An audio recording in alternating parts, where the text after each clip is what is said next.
שהתגיירתי לפני 20 שנה. הייתי בת 16. אני זוכרת שנכנסנו לאולם הדיונים, כל המשפחה, והדיינים שאלו אותנו את שאלת החיים. הרי אנחנו עם נרדף. שונאים אותנו בכל העולם.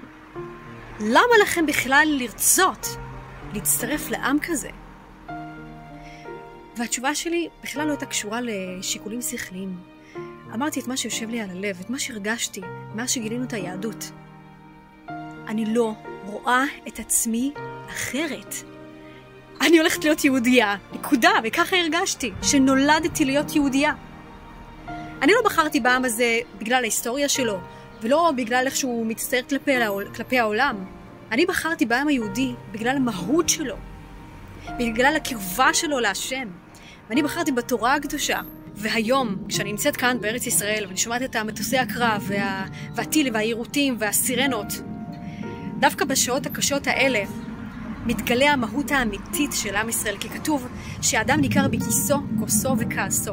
דווקא בשעות משבר מתגלה המהות של האדם.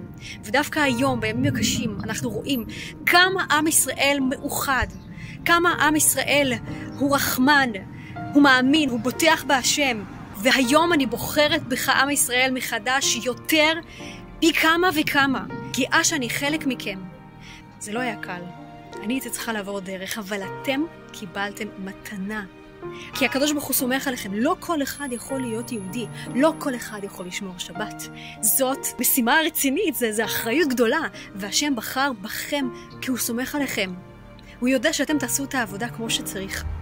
אז השם בחר בנו מכל העמים. בואו נבחר גם בו. אני גאה להיות חלק מכם.